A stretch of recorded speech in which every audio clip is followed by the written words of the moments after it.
Hello students, कैसे हैं आप सभी लोग। मैं आज फिर राहुल परमहंस आप लोगों के बीच में आया हूँ। स्टूडेंट्स, आज हम क्लास 12 की फिजिक्स के चैप्टर फर्स्ट का जो चैप्टर फर्स्ट चल रहा है उसके मैंने 6 पार्ट अपने यूट्यूब चैनल पर अपलोड कर दिए हैं। आज मैं उसका 7वां पार्ट बताने जा रहा हूँ।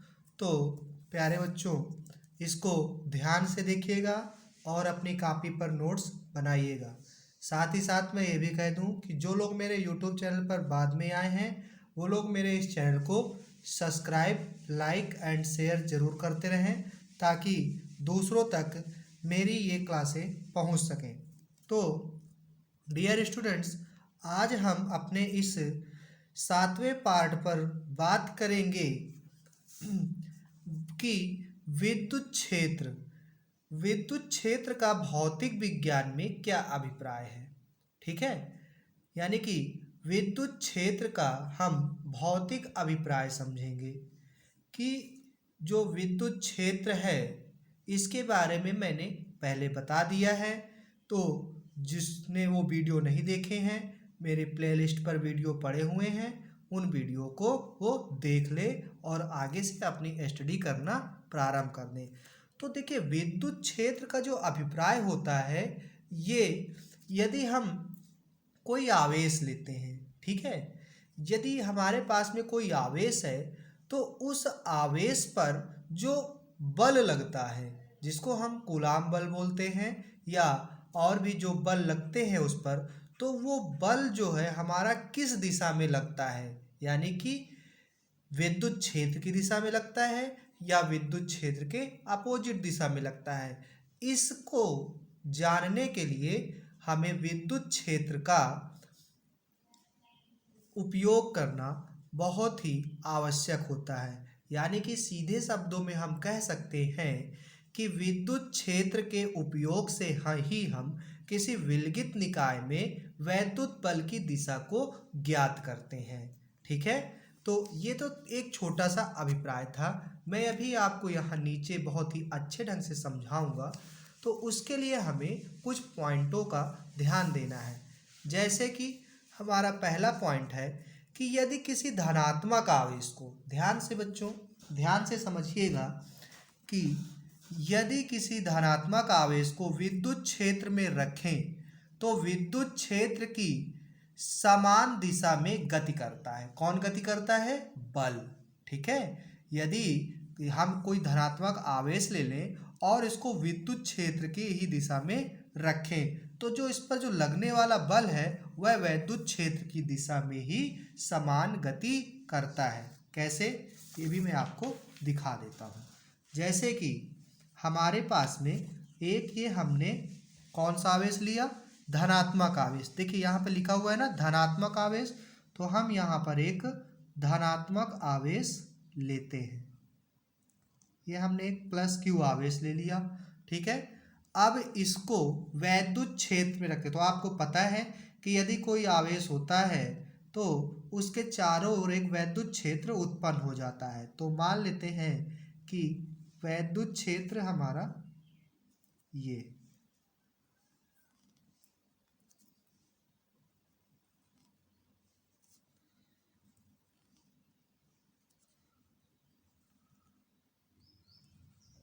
इसके चारों ओर एक वैद्युत क्षेत्र उत्पन्न हो गया। अब वैद्युत क्षेत्र को हम किससे प्रदर्शित करते हैं? ई से। ठीक है, अब देखिए बच्चों, इसमें जो वैद्युत क्षेत्र की दिशा है ये किधर साइड में है? वैद्युत क्षेत्र की दिशा इधर को है।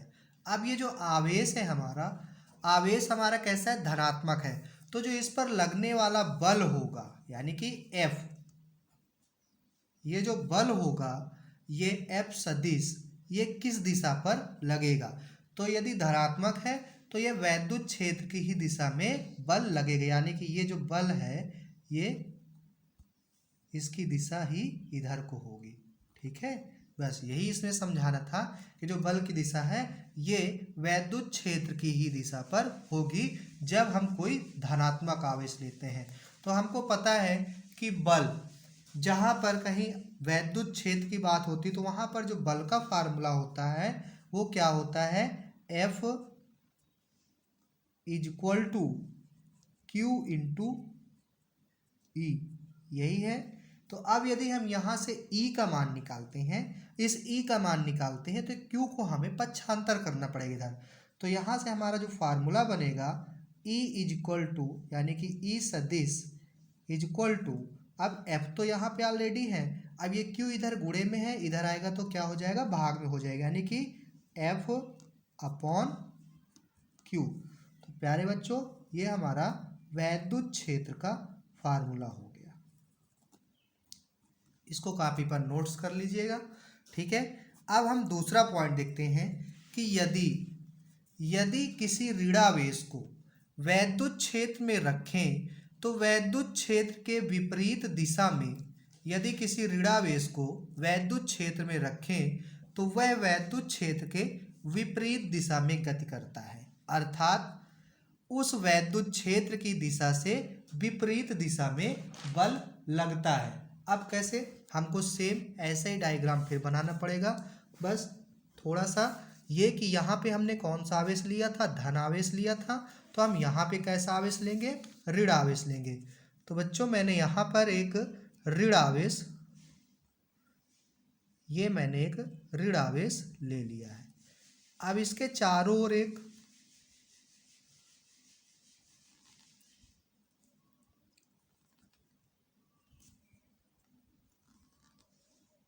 वैद्युत क्षेत्र उत्पन्न कर लेते हैं, ठीक है। अब हमारे जो वैद्युत क्षेत्र की दिशा है वो तो इधर को है, ठीक है। तो यहाँ पे हमने ये वैद्युत क्षेत्र, ये इसकी दिशा हमने इधर कर ली। अब हमको पता है यदि हमारा धनात्मक आवेश होता तो जो लगने वाले जो बल की दिशा थी वो इसी वैद्युत क्षेत्र की ही दिशा पर होगी, लेकिन यहाँ पर हमारा आवेश कैसा है, निगेटिव, तो जो लगने वाली जो बल की दिशा होगी इसके विपरीत दिशा में होगी, यानी कि बल की दिशा इधर होगी, ठीक है। क्लियर हो गया बच्चों, बस यही इसमें समझाया था। और इसमें भी जो फार्मूला होगा वही होगा E सदिश इज इक्वल टू F सदिश अपॉन Q। तो आई होप बच्चों ये आप समझ गए होंगे कि वैद्युत क्षेत्र का जो भौतिक अभिप्राय है, कि वैद्युत क्षेत्र का जो हम यूज किस में करते हैं। तो यहाँ पे मैंने आपको वैद्युत क्षेत्र का यूज बता दिया कि जो वैद्युत क्षेत्र का जो यूज होता है वो बल की दिशाओं को ज्ञात करने के लिए होता है। तो क्लियरली समझ में आ गया। अब हम अपना नेक्स्ट टॉपिक देखते हैं, ठीक है।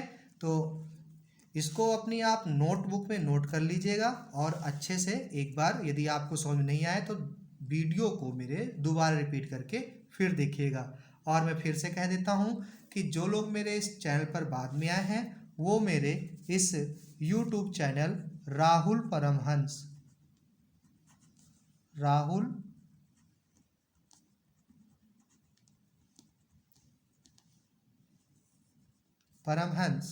को सब्सक्राइब कर दें। आप YouTube पर ये नाम डाल करके खोजेंगे तो मेरा चैनल आ जाएगा, उसको सब्सक्राइब कर देंगे तो मेरे द्वारा दी गई सारी वीडियो और जो भी क्लासें हैं वो सब आपको प्रोवाइड होती जाएंगी। इसके साथ साथ जो हमारे स्कूल में जो अदर टीचर्स लोग भी जो भी क्लासें देते हैं उनके भी वीडियो मैंने अपने YouTube चैनल पर अपलोड कर दिए हैं, ठीक है बच्चों।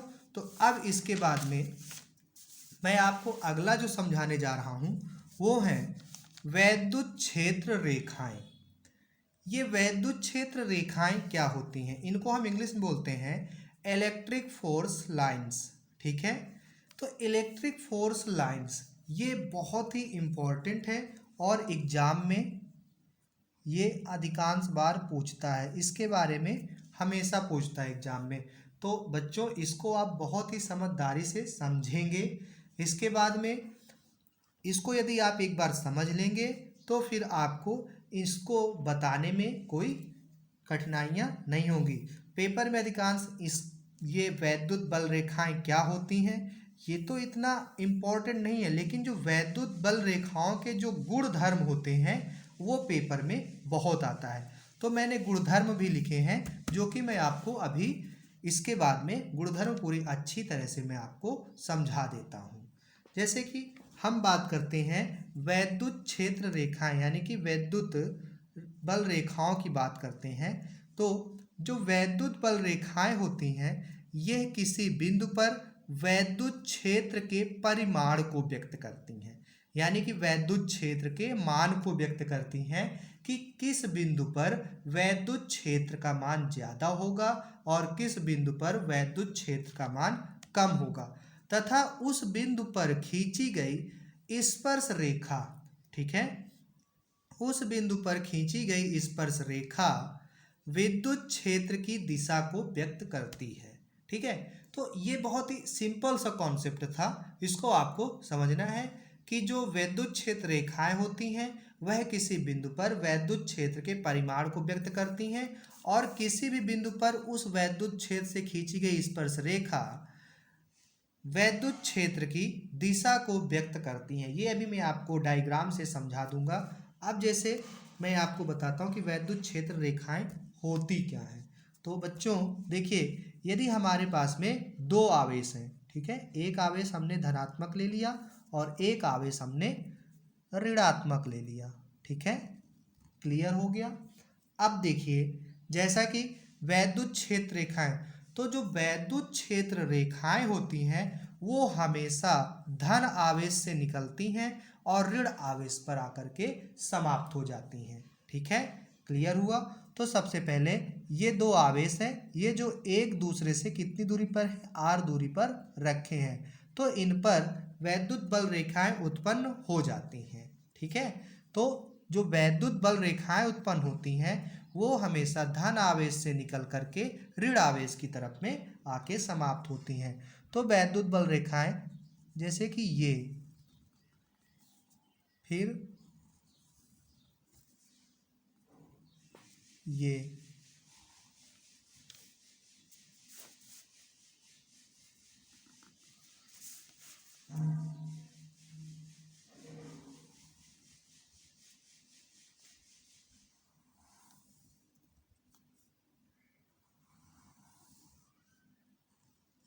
सॉरी बच्चों, डायग्राम थोड़ा सा गड़बड़ हो गया, लेकिन इसका जो आप बुक में देखेंगे तो कुछ ऐसा ही डायग्राम बना हुआ है।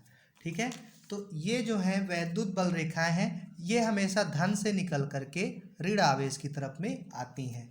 तो यहाँ पॉजिटिव से निकल करके निगेटिव की तरफ में आई, फिर ये पॉजिटिव से निकल करके निगेटिव में आई और फिर ये पॉजिटिव से निकल करके निगेटिव में। उसी प्रकार नीचे से भी लेते हैं, धन आवेश की तरफ से चलेंगी और ऋण आवेश की तरफ में समाप्त हो जाती हैं। ये भी धन आवेश की तरफ में। ऐसी बहुत ढेर सारी रेखाएं होती हैं। यहाँ पर मैंने तीन तीन रेखाएं बनाई हुई हैं, लेकिन उस पर जो है बहुत सी रेखाएं उत्पन्न होती हैं। तो अब मैं डिफिनीशन के अनुसार आपको बताता हूँ। जैसे कहता है कि वैद्युत क्षेत्र रेखाएं किसी बिंदु पर वैद्युत क्षेत्र के परिमाण को व्यक्त करती है, यानी कि वैद्युत क्षेत्र उस बिंदु पर कितना है। तो देखिए यहाँ पर ये जो मैंने फर्स्ट सेकेंड एंड थर्ड जो वैद्युत क्षेत्र रेखाएं ली हैं, इन पर देखिए जहाँ पर ये वैद्युत क्षेत्र रेखाएं, मान लीजिए ये मैंने ये बिंदु लिया, फिर ये बिंदु लिया और फिर मैंने ये बिंदु लिया, ये मैंने तीन बिंदु लिए और इन तीन बिंदु पर जो है वैद्युत क्षेत्र रेखाएं एक दूसरे से दूर दूर हैं। तो यहाँ पर जो वैद्युत क्षेत्र जो होगा वो कम होगा। ठीक है, और जहाँ पर जैसे कि यहाँ ये जो पॉइंट है, ये इस पॉइंट पर ये रेखाएं जो है बहुत ही नज़दीक है एक दूसरे के, जैसे कि इधर इधर भी इस पॉइंट पर ये जो रेखाएं हैं एक दूसरे के नज़दीक हैं। तो यहाँ पर वैद्युत क्षेत्र का मान अधिक होगा और यहाँ पर वैद्युत क्षेत्र का मान कम होगा। तो आप इसको समझ सकते हैं कि जब वैद्युत बल रेखाएं जितना एक दूसरे से दूर होती हैं तो वहाँ पर वैद्युत क्षेत्र कम होता है, और जब वैद्युत बल रेखाएं एक दूसरे के जहाँ पर जितना नज़दीक होती हैं वहाँ पर वैद्युत बल रेखाओं का, वहाँ पर वैद्युत क्षेत्र का जो मान है वो अधिक होता है। तो उम्मीद करता हूँ कि आपको ये पहला कॉन्सेप्ट समझ में आया होगा कि विद्युत क्षेत्र रेखाएं किसी बिंदु पर विद्युत क्षेत्र के परिमाण को व्यक्त करती हैं। इसके बाद में अगला कहता है कि तथा उस बिंदु पर खींची गई स्पर्श रेखा वैद्युत क्षेत्र की दिशा को व्यक्त करती है। ठीक है, अब जैसे यहाँ पे हमको पता है कि जो वैद्युत क्षेत्र है उसको हम किससे प्रदर्शित करते हैं, ई से प्रदर्शित करते हैं। तो इन बल रेखाओं पर जो वैद्युत क्षेत्र की दिशा है वो क्या है, तो हम किसी भी रेखाओं पर एक, जैसे कि मान लीजिए ये हमारी बल रेखा है और इस बल रेखा पर हमने एक बिंदु ये लिया, एक बिंदु हमारे पास में ये है और एक बिंदु हमारे पास में ये है। तो अब इन तीनों बिंदुओं पर हम स्पर्श रेखा खींचेंगे। स्पर्श रेखा मतलब कि ऐसे पटरी रख करके इसी से जोड़ करके हम स्पर्श रेखा खींचेंगे। तो देखिए इस पर जब स्पर्श रेखा खींचेंगे तो ये होगा। ठीक है, तो यहाँ पर जो वैद्युत क्षेत्र की दिशा हो गई वो हो गई इधर को। ठीक है, इस पर जब हम खींचेंगे तो वैद्युत क्षेत्र की दिशा ये हो गई, यानी कि E1 E2। इसके बाद में इस बिंदु पर देखिए, इस बिंदु पर जो वैद्युत क्षेत्र की दिशा है वो है ये। तो यहां पर देखिए तीनों बिंदुओं पर वैद्युत क्षेत्र की जो दिशाएं हैं वो अलग अलग हैं। तो वैद्युत बल रेखाओं पर हर जगह पर जिस भी बिंदु पर हम स्पर्श रेखा खींचेंगे तो वहां पर वैद्युत क्षेत्र रेखाओं के जो दिशाएं होंगी वो अलग अलग हमको प्राप्त होंगी। जैसे कि इधर में भी है, ये है, इस पर हमने स्पर्श रेखा खींची तो ये आ गया हमारा। फिर इस जगह मान लो बिंदु लेते हैं तो इस जगह पर बिंदु पर जो स्पर्श रेखा होगी वो होगी ये। फिर यहाँ पर बिंदु पर जो वैद्युत क्षेत्र की जो स्पर्श रेखा है वो होगी ये। ठीक है, तो हर जगह पर जो इनकी स्पर्श रेखाएं खींचने से हमको हर बिंदु पर वैद्युत क्षेत्र की दिशा प्राप्त होती है। ठीक है, तो आई होप बच्चों आपको विद्युत क्षेत्र रेखाएं बहुत ही अच्छी तरह से समझ में आ गया होगा। अभी भी ना समझ में आया हो तो एक बार वीडियो को पुनः रिपीट करके फिर से देखें, आपको पूरी तरह समझ में आ जाएगा। बस ये जो फिगर है ये थोड़ा सा गोलाई में है। आपको करना क्या है कि ये यहाँ का जो पार्ट है इनको थोड़ा दूर दूर करना है और इधर का ये पार्ट है इनको थोड़ा नज़दीक लाना है। आपको प्रकार की सहायता से इसको बना लेना है, या कोई गोल वस्तु है उसको गोल गोल रख करके आप उनको ऐसे ऐसे खींच सकते हैं, तो आपका ये डायग्राम बहुत अच्छे से बन जाएगा। ठीक है बच्चों, तो वैद्युत क्षेत्र रेखाएं भी मैंने आपको क्लियर कर दिया और उम्मीद करता हूं कि ये भी आपको बहुत ही अच्छे से समझ में आ गया होगा। अब इसके बाद में जो हमारा मोस्ट इम्पॉर्टेंट टॉपिक है वो है वैद्युत क्षेत्र रेखाओं के गुणधर्म। ठीक है, ये जो वैद्युत क्षेत्र रेखाएं हैं इनके गुणधर्म क्या होते हैं, तो इनको बहुत ही आप अच्छे से याद कर लेंगे। इनके मैं आपको 6 गुणधर्म बताने जा रहा हूं और वो 6 गुणधर्म बहुत ही आसान है, बस आप उनको समझ करके याद कर लें तब। जैसे कि वैद्युत क्षेत्र रेखाओं के जो गुणधर्म यानी कि इनकी जो प्रॉपर्टीज हैं वो क्या हैं, तो देखिए पहला जो गुणधर्म है कहता है कि वैद्युत क्षेत्र रेखाएं धनावेश से निकल करके ऋणावेश पर समाप्त हो जाती हैं, तथा यदि एकल आवेश है तो ये क्षेत्र अनंत से प्रारंभ होती हैं और अनंत पर ही समाप्त हो जाती हैं। तो पहला कौन से, ये जो पहला गुणधर्म है ये तो आपको मैंने यहीं पर ही बता दिया था कि ये धनावेश से निकलती हैं और ऋणावेश पर समाप्त हो जाती हैं। जैसे कि हमारे पास में ये एक धनावेश और ये एक ऋणावेश, तो जो वैद्युत बल रेखाएं होंगी वो धनावेश से निकल करके ऋणावेश पर समाप्त हो जाती हैं, धनावेश से निकल करके ऋणावेश पर समाप्त हो जाती हैं। ठीक है, इसके बाद में फिर जैसे दूसरा ये धनावेश से निकली और ऋणावेश पर समाप्त हो गई, धनावेश से निकली और ऋणावेश पर समाप्त हो गई। तो ये नहीं कि ये धनावेश से ऋणावेश पर गई और ऋणावेश से फिर धनावेश पर आ जाए, ऐसा नहीं। ये जो रेखाएं होती हैं ये धनावेश से ही निकलती हैं और ऋणावेश पर आकर के समाप्त होती है। इसके बाद में दूसरी बल रेखा फिर निकल करके फिर ऋणावेश पर समाप्त होती हैं। ऐसे ही ये जैसे ये पहली, दूसरी, तीसरी और चौथी, तो इस प्रकार से कई विद्युत बल रेखाएं होती हैं जिनको निकालने का भी फार्मूला मैं आपको बताता हूँ। अब इसके बाद में दूसरा कहता है कि यदि आवेश एकल, यदि हमारे पास में एकल आवेश है तो ये जो विद्युत बल रेखाएं होती हैं ये अनंत से ही निकलती हैं और अनंत पर ही समाप्त हो जाती हैं।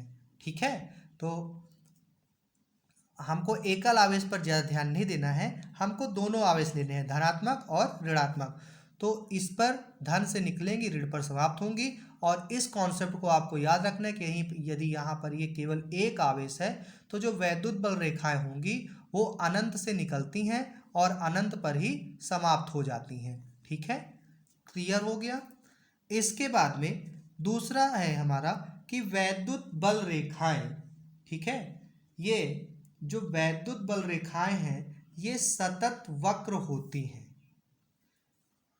जाहिर सी बात है कि आपको ये जो पॉइंट है सतत वक्र, ये क्या होता है, तो इसका मतलब ये होता है कि वैद्युत बल रेखाएं जो होती हैं कभी भी टूटती नहीं है।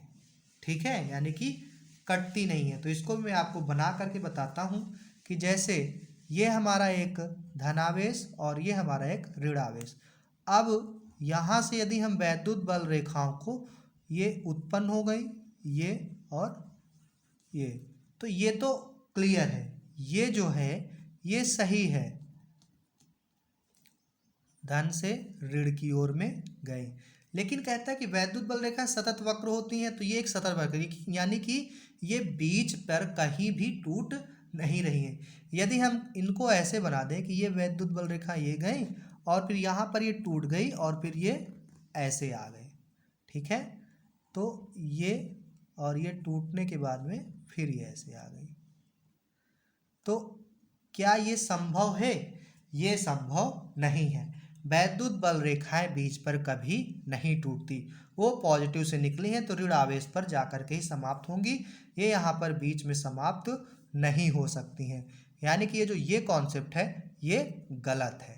ठीक है, ये गलत है, वैद्युत बल रेखाएं हमेशा जुड़ी ही होती हैं। ठीक है, तो इस वजह से ये कहता है कि वैद्युत बल रेखाएं जो होती हैं हमेशा सतत वक्र ही होती हैं। ठीक है, तो आई होप ये वाला पॉइंट भी आपको, इसका गुणधर्म नंबर दूसरा भी आपको समझ में आ गया होगा। तो बच्चों मैंने आपको दो गुणधर्म बता दिए, एक है वैद्युत क्षेत्र रेखाएं धनावेश से निकल करके ऋणावेश पर समाप्त हो जाती हैं, तो ये भी आपको क्लियर हो गया। और दूसरा हो गया कि जो वैद्युत बल रेखाएं हैं ये सतत वक्र होती हैं, यानी कि ये बीच पर कभी टूटती नहीं। इसमें जो ये पॉइंट है पहली वाली जो रेखा ये तो सही है, ठीक है, लेकिन ये दूसरा है ये गलत है क्योंकि ये बीच पर टूटी हुई है। ठीक है, इसके बाद में हम तीसरे गुणधर्म की बात करते हैं। तो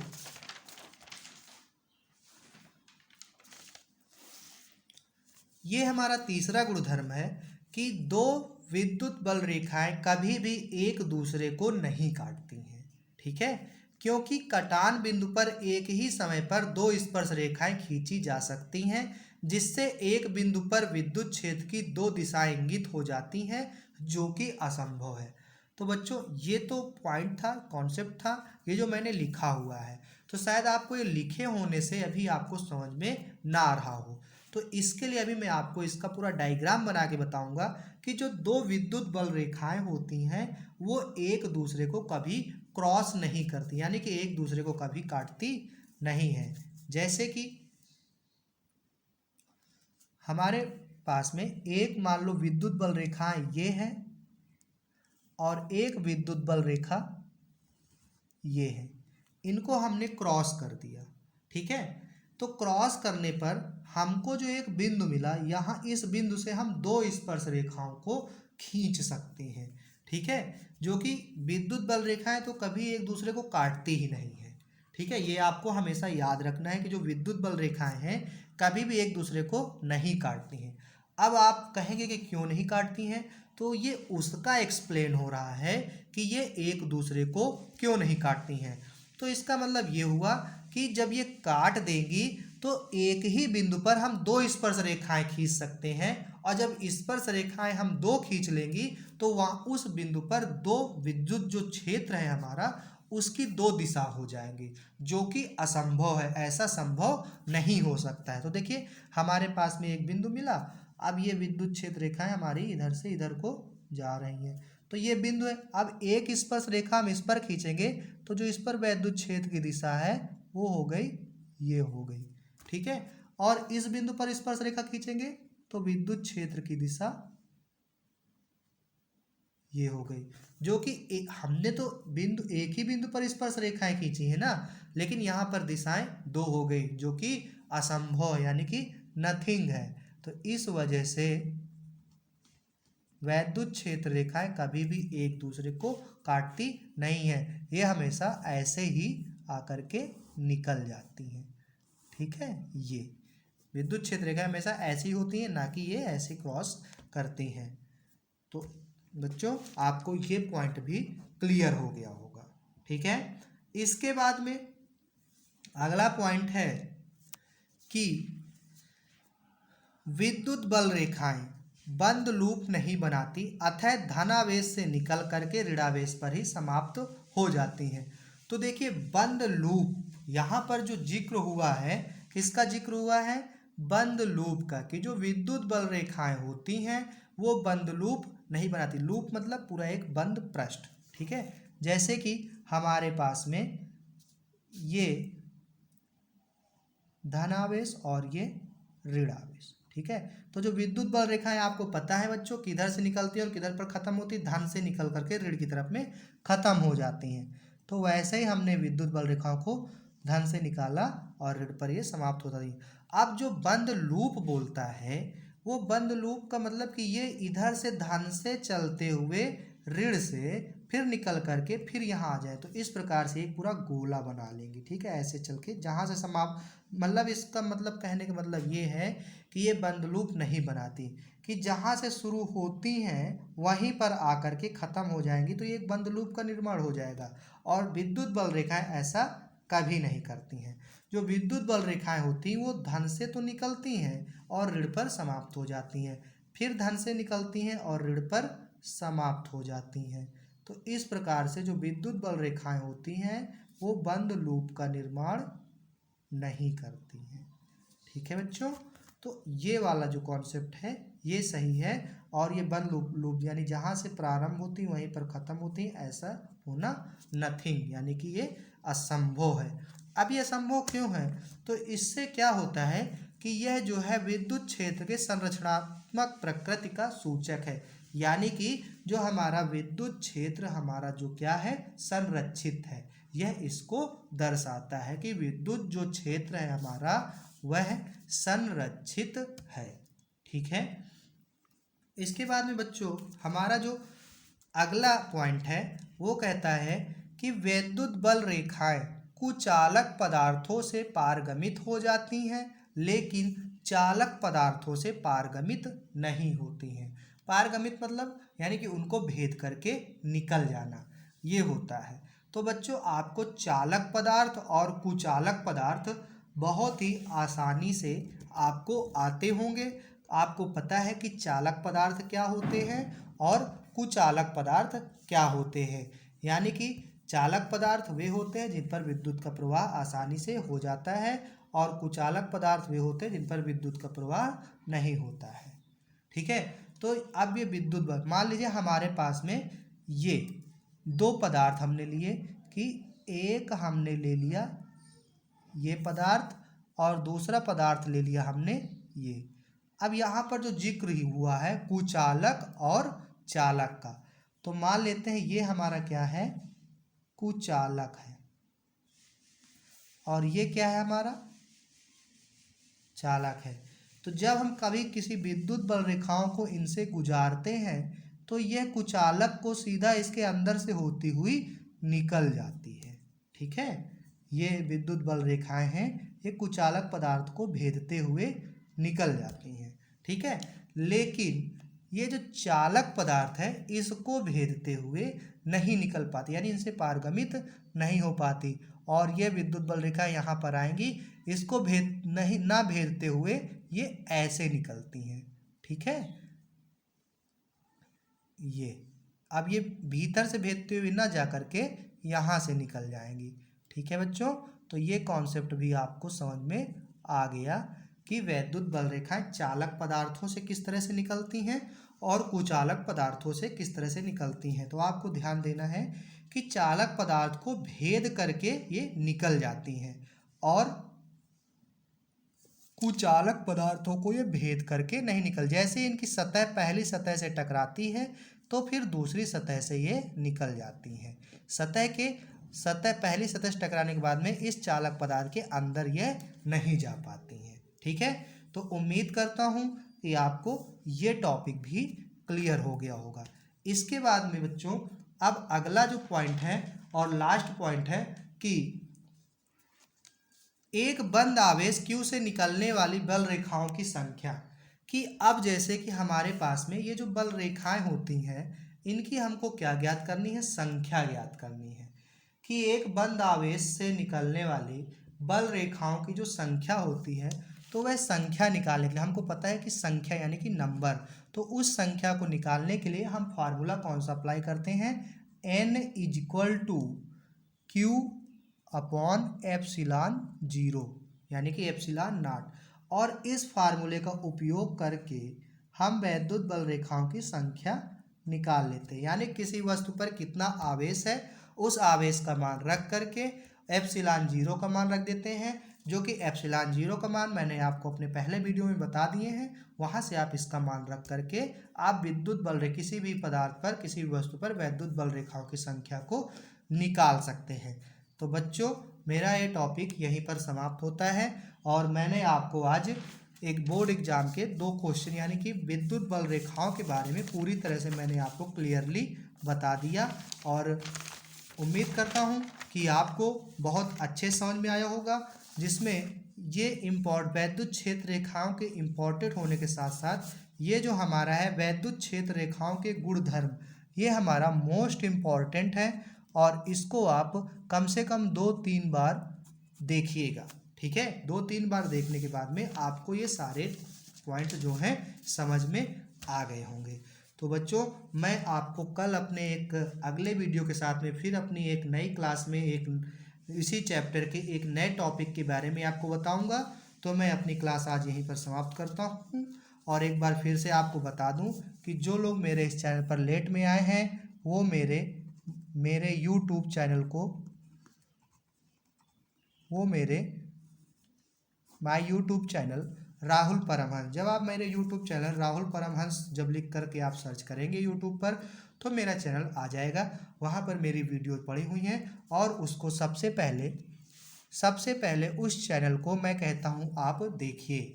देखने के बाद में आपको जब लगे कि नहीं मेरे द्वारा पढ़ाया गया आपको समझ में आता है तो आप लाइक करें और सब्सक्राइब करें, अन्यथा आप चैनल को कुछ मत करें।